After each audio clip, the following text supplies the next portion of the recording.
The woods never were the same once my dad died.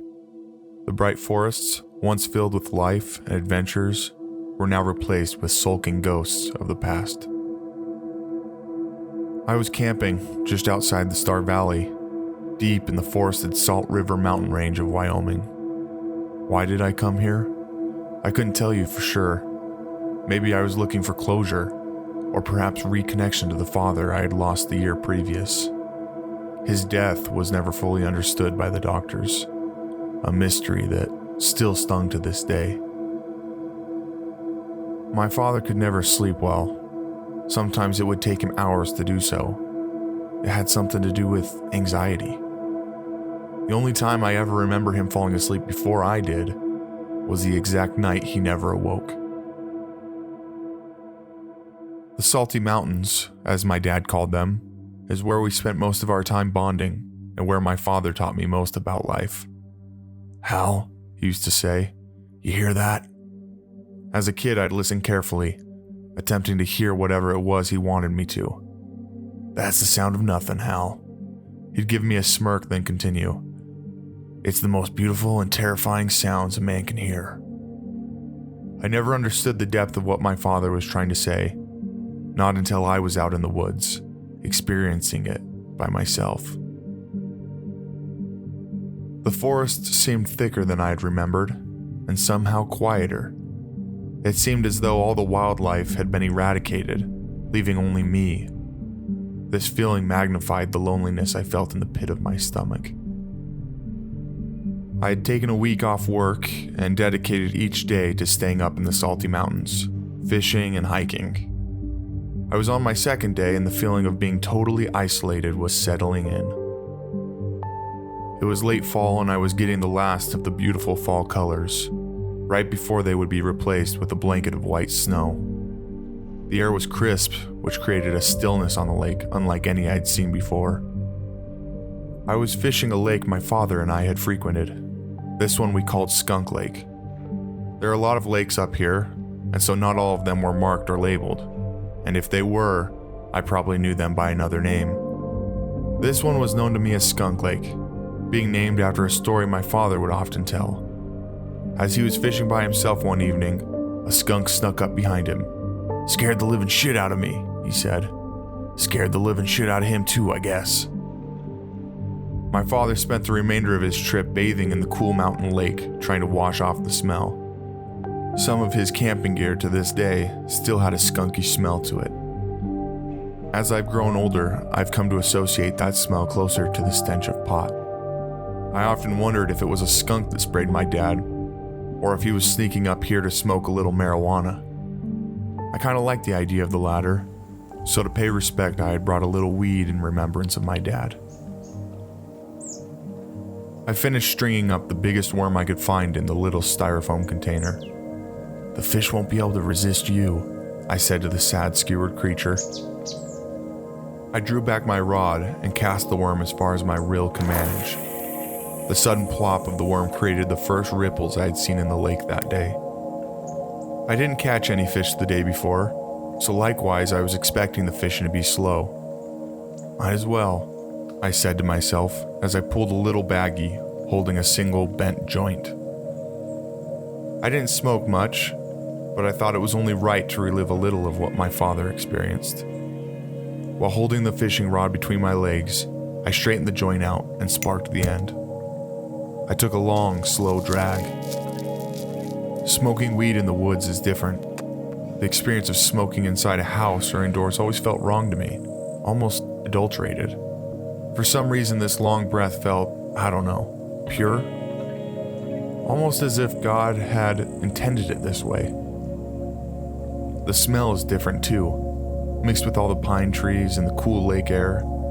It was quite pleasant. Maybe Dad really did get sprayed by a skunk up here. I can't imagine jumping in that freezing lake to wash off this smell. In fact, I kind of like the smell. Maybe Dad didn't smoke at all. "Whoa, this weed is strong," I said to myself as I shook my head, pulling myself back into the moment. I examined the ripples left by my line, which created a captivating design in the water. I continued to hold the joint in my lip, taking smaller hits now. I stared at my rod intently, waiting for any sort of movement. Suddenly, I felt a tug, so I gave a quick jerk, feeling nothing afterwards. I sat patiently waiting for another. Was that a bite? I thought. I yanked back on the pole again, feeling nothing but looseness. I'm paranoid, I said to myself. Once paranoia sets in, it's really hard to escape it. You start to become paranoid about the idea of being paranoid, and so the loop continues. The phantom bites continued through most of the day, until the sun started to lower. I better get going. I got a walk ahead of me. My campsite and truck were located a half a mile down the trail. The trail was a meandering, peaceful walk, so I wasn't too worried, but I'd hate to do the walk in the dark. You could easily lose the path. All of a sudden, the end of my rod bowed. This time I saw it before I felt it. At least that's how it seemed. I jerked back, and this time the tugging continued. I shouted a victory cheer as I began to carefully reel in the fish. Damn, I almost forgot how much I love this. The fish gave a pretty fair fight as he weaved back and forth, all the while moving closer to the shore. Finally, the fish came into view. A beautiful red shone from the belly and fins. I grabbed my net from my belt and dipped it in the water as I steered the fish towards its grasp. My luck, no fish all day, and then just as I'm about to leave, I pull in a beautiful brook trout. The brookie was showing all signs of the fall season, with a brilliant red coloring its belly and fins. She was a fair size too. I'd guess she was about 12 inches. Looks like your dinner tonight. By the time I was done gutting the fish, I'd lost most of the light needed to find my way to camp. Luckily, I was prepared and brought my headlamp. I hooked the fish onto my metal-linked stringer and began my walk in the dark, shrouded woods. The stillness of the day seemed to be broken as I heard various squawks and croaks throughout the woods. Funny, you'd think it'd be more quiet during the night, but no. The sound of wildlife seemed to drown the silence. Maybe this was my paranoia lingering from the joint, but I don't know. The forest was unbelievably dark, darkness that felt almost palpable. It felt like some sort of dark matter from space had dropped and consumed the entire mountain range. Fear started to tickle the hairs on my neck as I jumped to possible outcomes, like perhaps my headlamp dying. Sometimes I enjoy the feeling of fear settling in. I don't know why. Maybe because it's better than feeling nothing. I decided to flirt with inkling fear, so I stopped dead in my tracks and turned off my headlamp. The instant pitch black that surrounded me was striking. My brain, sensing the lack of sight, must have turned up the volume of all my other senses as I began to feel a cold breeze. The woods were creaking, swaying back and forth. I continued to hear chirps and croaks from toads and other wildlife that surrounded me. The sounds were louder this time, almost like they were approaching and moving in to ambush me into oblivion. I let out a slight shudder as the fear built inside me. I looked upwards through the tall pines that surrounded me. The only light I could see were the stars that illuminated the sky. No moon tonight, just stars to keep me company. The sounds began to fade as I relished in the brilliance of the night sky. The vastness of space petrified me as I continued to stare up at the stars. Finally, it dawned on me. I have my father's telescope in my truck. I turned on my headlamp as the excitement grew. I'd almost forgotten how much I loved to examine the night sky through my father's telescope. Suddenly, for the first time during this trip, I was looking forward to something. This excitement was different though. It felt familiar, almost like being a kid again. After I got the campfire going, my nerves calmed a bit. It was always a little spooky camping out here with my dad. but camping by myself added a whole new sense of fear. The fish I had cooked up satisfied most of my hunger for the night. I was just hoping that the smell of cooked fish wouldn't attract any bears. The idea of a bear sneaking into camp and catching the scent of fish breath on me always haunted me a bit. The worst thing I could imagine waking up to was a mama black bear pulling me out of my tent. The scramble of fixing the fire and dinner dulled the excitement of setting up the telescope. I figured it was still early in the night though, so I assembled it anyways. I wasn't as familiar with the night sky like my father was, so I wasn't so sure where all the planets were located. I searched the sky for anything looking remotely reddish. Maybe I could catch a glimpse of Mars. I looked from horizon to horizon, seeing very little red. Maybe I couldn't see it during this time of the night, I thought to myself. After a while, I found a bright star with a golden hue. I wasn't convinced that it was Mars, but I figured if it was bright, maybe it was a planet. I pointed the telescope in its direction, setting my sights carefully, then looked through the eyepiece. After adjusting the focus, I was able to make out a red and golden striped orb. The floating planet wiggled and danced as the light from it refracted through the atmosphere. I had stumbled upon Jupiter. Decently pleased with my find, I zoomed out a bit to see if I could spot any of Jupiter's moons. As I zoomed out and refocused, I was happy to see 4 dim needles of light aligned with Jupiter's orbit. The sighting energized me as I began to scan the sky for any other planets I could possibly see. Maybe I'd be lucky enough to spot Saturn and its iconic rings.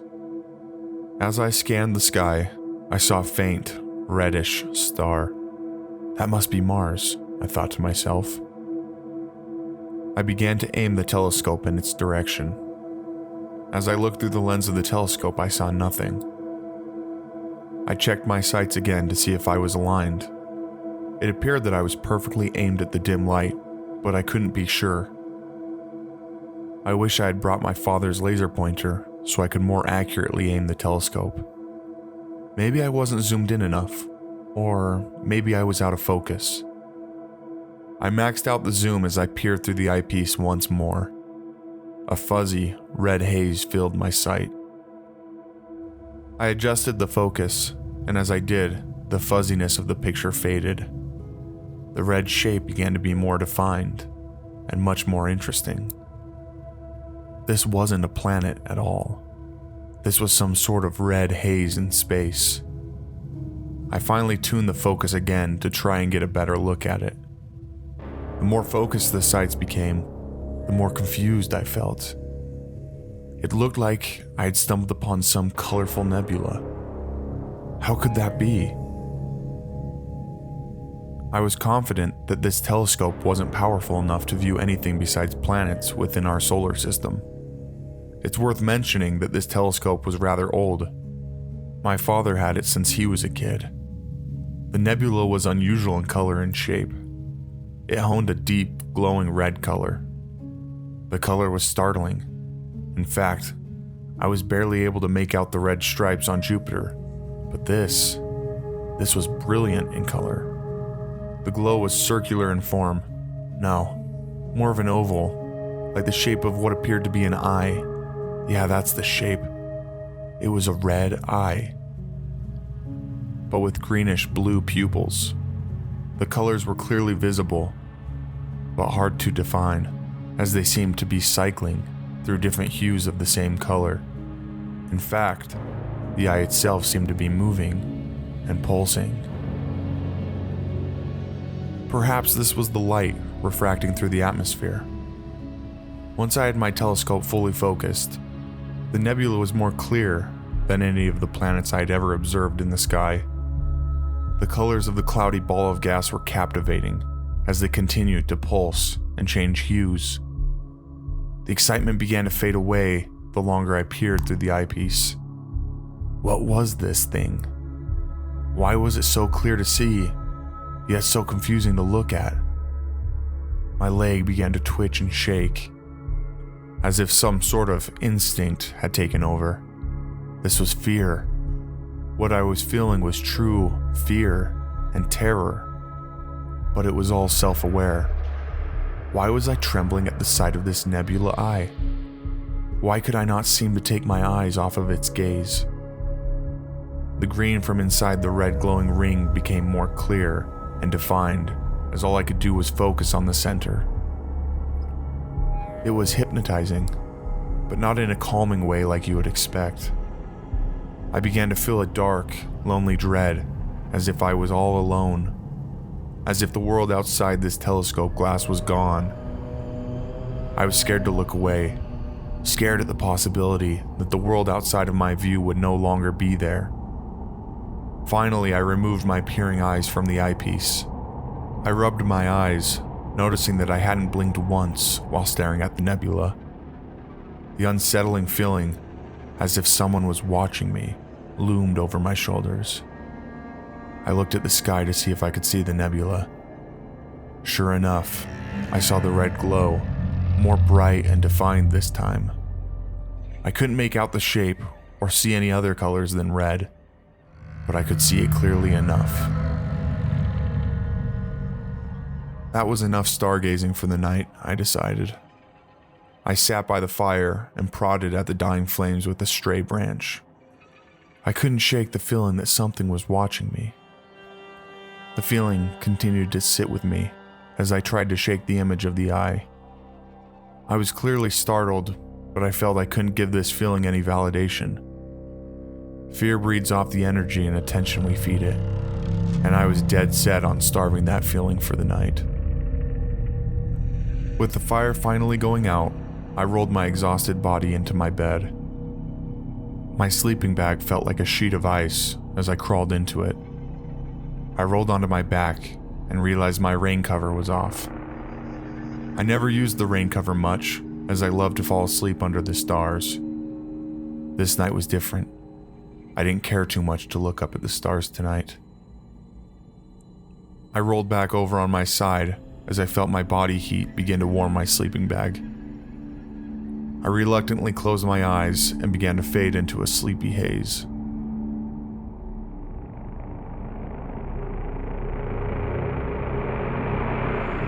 Hal.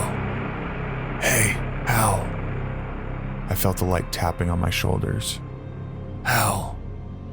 I recognized the voice. It was the voice of my father. I rolled over to see my dad laying beside me. He looked panicked, his eyes wide open and bloodshot. Don't fall asleep, Hal. His whispers were soon overtaken as I heard a deep, thundering boom. The sound was approaching, like a massive avalanche rumbling in my direction. That's when I noticed a red glow out of my peripherals. Something was above my tent. I rolled over looking upward. The red nebula eye loomed overhead, no longer light years in space.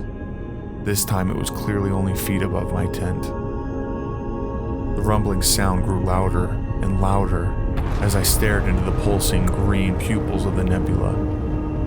It was beautiful in appearance, but all the while terrifying in my stomach. The nebula came closer as I felt myself being pulled into its embrace, and then it spoke to me. We have heard your call, and we have answered. Abaddon approaches. I screamed out as immense pain and fear penetrated my bones. I continued to fall closer and closer into the embrace of the eye, further into the middle of the pupils, then finally towards a black void. The colors raced past my vision as I fell into an infinite black space. I fell faster and faster, but not towards any of the stars that littered space. Instead, I fell to the deepest and darkest space imaginable. I had fallen into the furthest abyssal reach of space, the place no thing had ever gone before. That terrible eye had banished me into an outer dark region of space. While I could see nothing, including my own limbs, I could still feel something. It felt like a cold black mist, and it was filling the void of space. The dark matter soon filled my lungs and my ears. It even filled the small spaces between my toes and fingers. It engulfed me completely. I could hear nothing, not even my own voice as I cried out. All I could hear were my own thoughts, and I realized that's all I would have for the rest of eternity. My thoughts, my regrets, and fear. I knew then this is where I would stay, not just for the rest of existence. No, longer than that. The length of my stay had no end.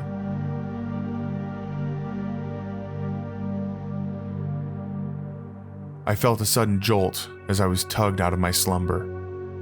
It was all a dream. I sighed in relief. The dream had felt so vivid, so real. I experienced dreams that startled me before, but this one was different. I could remember each detail perfectly, as if they were burned into my memory. Something that never happened with my dreams before. Normally, after awakening, the dreams would seem hazy, and I would forget bits and pieces. I finally was able to rise out of my tent and go about my day, but something inside me felt transformed. I felt a distant and unknown horror begin to take over. I could brush away the terrifying dream, but I couldn't brush off the nebula I had seen from the night before. Its image was only magnified by the nightmare I experienced that night. I tried my hand at fishing Skunk Lake again, with no success. I decided to call it quits earlier that night, so I wouldn't get caught in the dark again. I sat by the fire that night feeling more depressed and grief-stricken than the night before. Perhaps this wasn't a great idea, coming out here all alone, to a place me and my father would camp. I thought back to my dream as I sat on the log next to my warm campfire. I remembered my father's voice. I remembered his bloodshot eyes. What was it he said? "Don't fall asleep, Hal." The thought of my father, who died in his sleep, then telling me not to fall asleep, chilled me to the core. Why would my mind create such a dream? My thoughts wandered as I remembered something my father once told me. It was something about his anxiety of falling asleep. The thought of it, I guess, just kind of freaks me out, he said. Surrendering to an unknown state of being and thought, you never know what your mind is going to do while you're asleep. In fact, I'm more terrified that it does nothing, that I'll just sink into a black fog. The memory of my father talking about his insomnia echoed inside me. It made more sense though, the dream that is. It made sense that my dream would connect my father's inability to sleep to the terrifying nightmare. At least that's what I told myself. All this was an attempt to decipher the meaning of my disturbing dream from the night before. I continued to warm myself by the fire. It was a particularly cold evening. I hadn't dared to look into the sky, but I finally had an itching curiosity. Was it still there? I looked above, noticing again the brilliance of the night sky. I looked in the direction that my telescope was still pointing, and then finally, I saw it. A red, hazy blob. This time, it was more bright. It looked as though it was even closer. Was this some sort of phenomena that I had been witnessing? I half hoped that maybe the nebula and weird dream were just a side effect of the weed, a prolonged period of paranoia. I couldn't brush it off this time though. What I was seeing was real. Thinking about an incoming, unknown ball of space dust looming over our planet chilled my soul. I continued to look upon it with equal parts interest to my fear. The thing was much closer than the night before.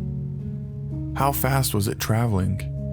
I had witnessed the Neowise comet years previous and was never able to notice movements one night from the other.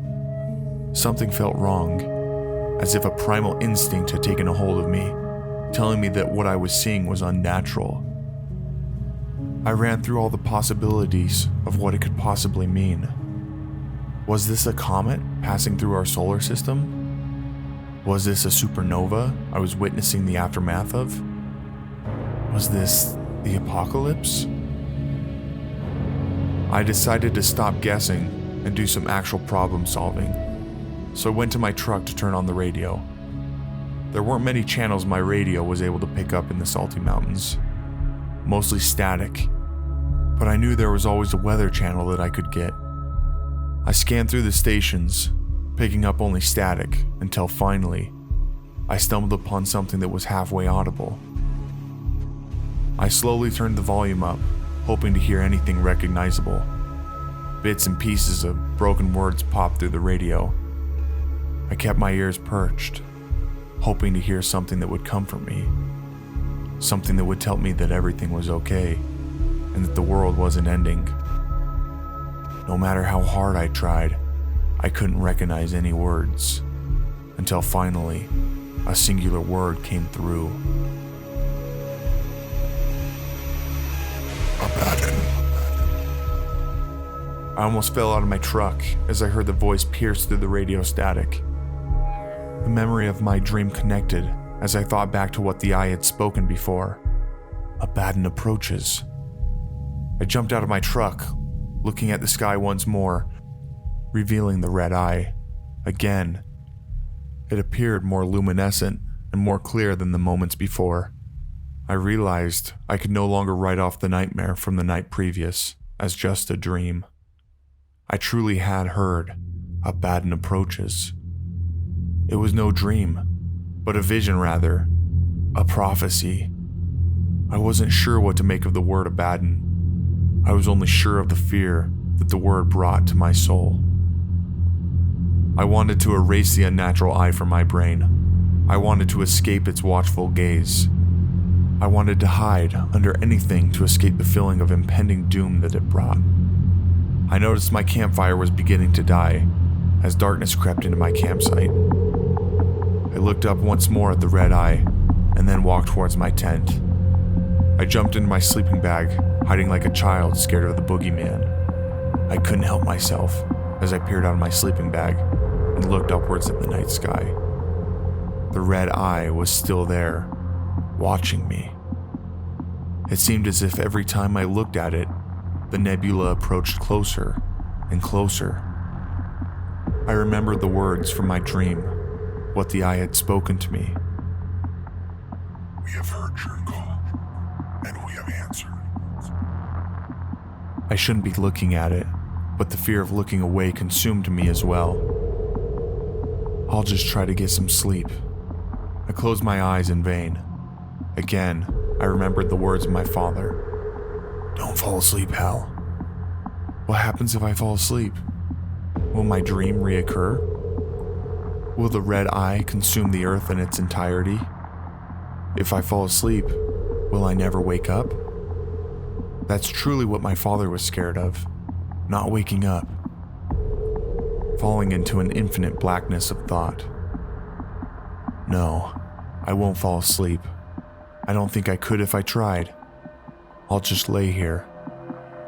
I continued to keep my eyes tightly shut, but my mind was racing with endless possibilities of what was to come. Finally, I embraced the idea and worst possible case scenario. This was the apocalypse. This was the end of Earth and life as we knew it. The Earth would collide with this ball of gas and dust, and we would all walk into extinction together. This was the most depressing possible thing I could think of. Being out here, all alone while the world ended. I wished I was with my father again. I didn't want to die alone.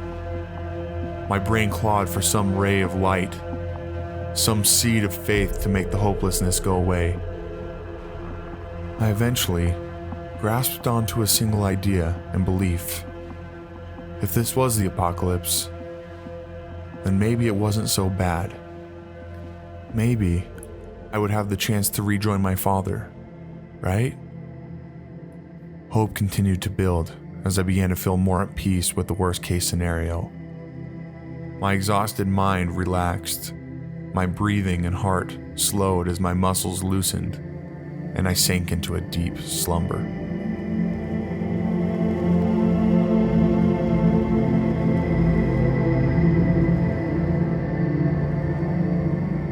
I felt a cold breeze brush over my face, awakening me from my sleep.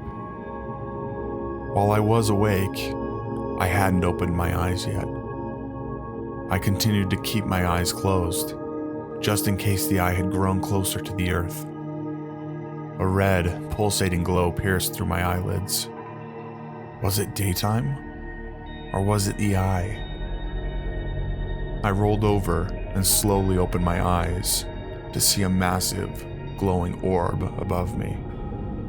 Was it happening? Was this the end? I quickly sat up, looking around my campsite. To my horror, I saw the only thing illuminated was my tent and the ground where the red eye hovered. I realized at that moment the ball of light wasn't here to destroy the earth or bring about the apocalypse. It was here for me, and only me.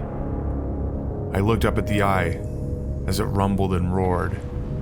It was no dream this time. I could feel the energy pulsating from the object as it hovered above my tent.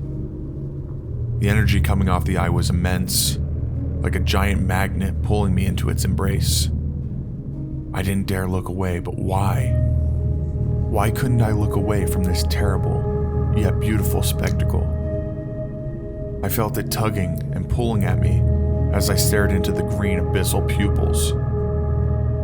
This was no ball of gas or dust. This wasn't a nebula at all. It was something worse. I thought back to my vision from the night before and the abyss of darkness that the eye banished me to. I knew how the rest of this experience played out.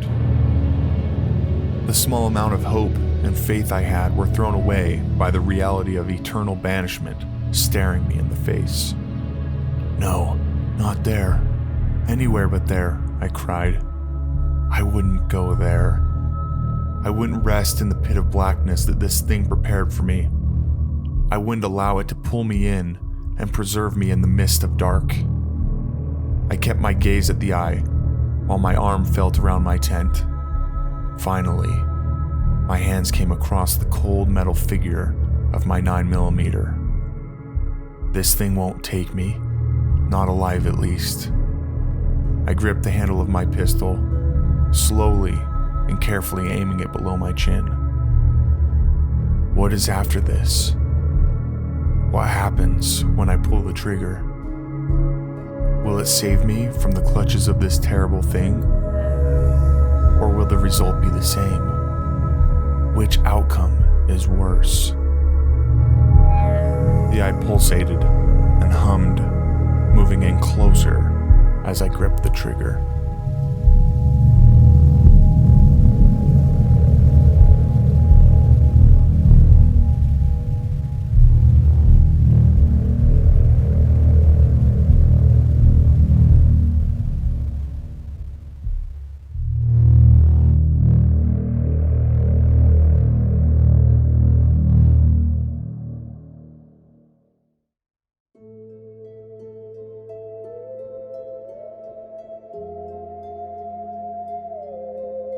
This has been a DarkCommunion recording.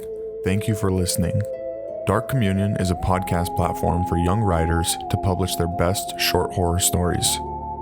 At DarkCommunion, the story doesn't end with the podcast. Every story published is vetted as a short or feature film prospect.